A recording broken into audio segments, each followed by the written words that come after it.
మీ ఇంట్లో ఒకటిగా ఉంటా, మీ కష్ట సుఖాల్లో పాలు పంచుకుంటా అని ప్రభుత్వ విప్ ఎమ్మెల్యే ఆది శ్రీనివాస్ అన్నారు. వేములవాడ రూరల్ మండలం చెక్కపల్లి గ్రామంలో కృతజ్ఞత ర్యాలీలో ఆయన పాల్గొన్నారు.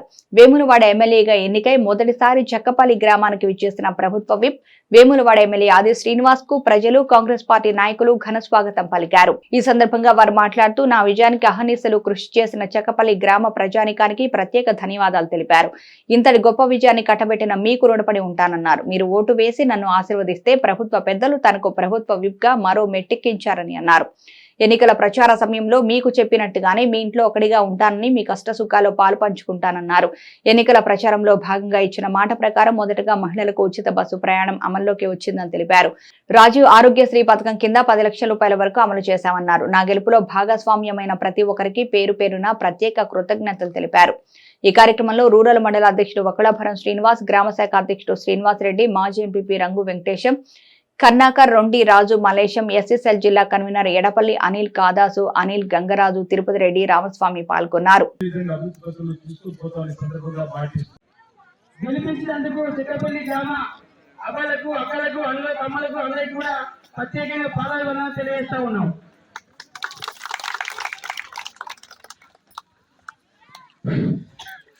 ఈరోజు చెక్కపల్లి గ్రామం లోపల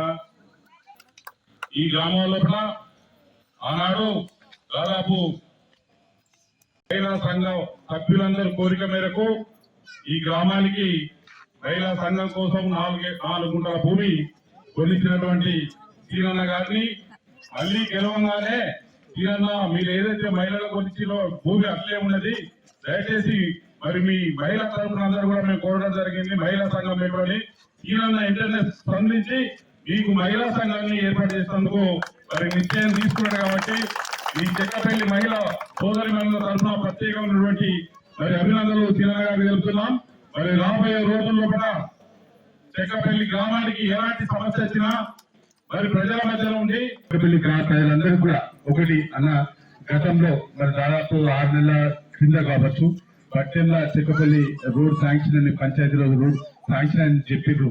మరి ఆ రోడ్ ఇంతవరకు కూడా మరి నిధులు వచ్చినాయని పాలాభిషేకాలు చేసారు తప్ప మరి ఆ రోడ్ ఇంతవరకు కాలేదు. దయచేసి ఎందుకంటే చెక్కపల్లికి వట్టెంలకు అవినాభావ సంబంధాలు ఉన్నాయి. దాదాపుగా చెక్కపల్లికి వట్టెంలకు ఎప్పుడు కూడా అంటే వీళ్ళు వేములవాడ కంటే ఎక్కువ వట్టెంలోకి వస్తారు. మరి పొలాలు కూడా ఇదే ఉన్నాయి కాబట్టి దాని మీద కొంచెం దృష్టి పెట్టగలరని చెప్పి మరి చెక్కపల్లి గ్రామ ప్రజల తరఫున, వట్టెంల గ్రామ ప్రజల తరఫున మీకు ఈ విషయాన్ని విన్నవించుకుంటున్నా. ఈ అవకాశం ఇచ్చినటువంటి గ్రామ శాఖ అధ్యక్షుడు సీనన్న గారికి, మరి ఇక్కడ ఉన్నటువంటి అనిల్ గారికి, గ్రామ నాయకులందరికీ కూడా మరొకసారి హృదయపూర్వక నమస్కారం తెలియజేస్తాం. మంచి మనసుతో అధిక ఓట్లేసి మన చెక్కపల్లి గ్రామంలో మెజార్టీ ఇచ్చినందుకు మీ అందరికీ కృతజ్ఞతలు తెలుపుతూ ఈ అవకాశం ఇచ్చిన మన చెక్కపల్లి గ్రామ ప్రజలకు, మహిళలకు, అన్నలకు, అక్కలకు, సోదరులకు అందరికీ నా యొక్క ధన్యవాదాలు. గ్రామంలో 55 ఓట్ల మెజార్టీ ఇచ్చినటువంటి గ్రామ ప్రజలకు శిరస్సు వంచి నేను ధన్యవాదాలు తెలియజేస్తున్నా. అదేవిధంగా మన ఇంతకు ముందు ఉన్నటువంటి ఎమ్మెల్యే ఎన్నిసార్లు వచ్చిందో తెలియదు కానీ గెలిచిన తర్వాత మన ఊరికి వచ్చినటువంటి కృతజ్ఞత చెప్పడానికి వచ్చినటువంటి మన శాసనసభ్యులు ఎమ్మెల్యే గారికి ధన్యవాదాలు తెలియజేస్తూ, మన గ్రామంలో గెలవకుండా మన గ్రామానికి ఎన్నో చేసిండు సీనన్న. ఇంతకుముందు మహిళా సంఘానికి 3 గుంటల భూములు కూడా కొనిచ్చిండు. మన మహిళలు అది గుర్తుంచుకొని సీనన్నకు అత్యధిక మెజారిటీ మన గ్రామం నుంచి ఇచ్చినందుకు మహిళలకు ప్రత్యేకంగా ధన్యవాదాలు పనులు చేయవలసిందిగా కోరుకుంటూ అవకాశం ఇచ్చిన అందరికీ ధన్యవాదాలు తెలియజేస్తాను.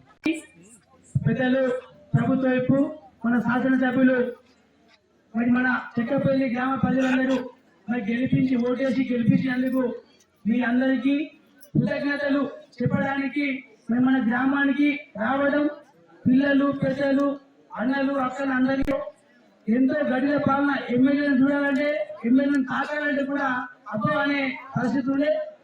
ఇలా మరి ప్రజల వద్దకు పాలన అనేది ఇలా కాంగ్రెస్ పార్టీ అధికారం రాగానే చెక్కపల్లి గ్రామానికి మీ మధ్యలోకి రావడం, గడపకు కాంగ్రెస్ పార్టీలో ఆ తదుపరి ఇక్కడే కోదండరామ్ గారు కూడా రావడం జరిగింది చెక్కపల్లి గ్రామానికి. ఆ ఎన్నికల్లో మీ మద్దతు కోరినాం, మీ సహకారం కోరినాం, మీ ఆశీస్సులు అందివ్వాలని కోరినాం. 9.5 సంవత్సరాల ఆ పార్టీ పాలన పక్కన పెట్టి మార్పును కోరండి. ఒకసారి తెలంగాణ నుండి గతంలో ఈ దేశానికి స్వాతంత్రం తీసుకొచ్చిన పార్టీగా, అదేవిధంగా తెలంగాణ ఇచ్చిన పార్టీగా అనేక పథకాలను పేద ప్రజలకు ఉపయోగపడే విధంగా తీసుకొచ్చి ఈ దేశాన్ని అగ్రగామి దేశంగా తీర్చిదిద్దినటువంటి కాంగ్రెస్ పార్టీకి అవకాశం ఇవ్వాలి. అంటే పేదలకు ఇల్లు కట్టిస్తుంది, పేదలకు భూములు పంపిణీ చేసి జాతీయ ఉపాధి హామీ పథకాన్ని ప్రవేశపెట్టి మీరు ఏ పథకం భారతదేశంలో చూసుకున్నా అది కాంగ్రెస్ పార్టీ అయ్యడం తప్ప మరొకటి కాదనేది కూడా మీరు చెప్పినటువంటి మీ విని, రైతులకు ఉచిత విద్యుత్ ఇచ్చింది ఆనాడు కాంగ్రెస్ ఇల్లు, భూములు ఇవ్వడానికి భూములు, గ్రామంలో ఏది చూసినా కాంగ్రెస్ పార్టీ అయ్యడం తప్ప తెలంగాణ పేరిట భావోద్వేగంతో ఓటేస్తే పెన్షన్ అని రాణి ఇల్లు ఇస్తారని ఆశపడి దళితులకు 3 ఎకరాల భూమని, ఎస్సీలకు, ఎస్టీలకు, బీసీలకు, మైనార్టీలకు డిక్లరేషన్లు తదుపరి ఎన్నికలకు ముందు 6 గ్యారెంటీలు అమలు చేస్తుందని చెప్పిన మాట మహాలక్ష్మి గాని, గృహజ్యోతి గాని, చేయూత గాని, ఇంద్రమిల్లు గాని, యువ వికాసం గాని, రైతు భరోసా చర్చ జరిపి రాష్ట్ర వ్యాప్తంగా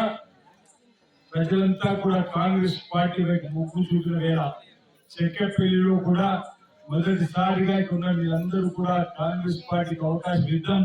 ఒకసారి మన బిడ్డగా అన్యాయం జరుగుతా ఉంది, ఇప్పుడు కాకపోతే ఇంకెప్పుడు అని చెప్పని ఈసారి గెలిపించుకుందాం అని చెక్కపల్లి కూడా మీరంతా అత్యధిక ఓట్లు వేసి నన్ను ఈ ప్రభుత్వం తీసుకొచ్చిన మీ అందరూ కూడా ధన్యవాదాలు చెప్పడానికే ఈరోజు మీ మధ్యలోకి రావడం జరిగిన మాట సందర్భంగా చెప్తూ, మీరు ఇచ్చిన అవకాశాన్ని ఈ ప్రభుత్వం సద్వినియోగం చేసుకొని ముందుకు పోతుంది.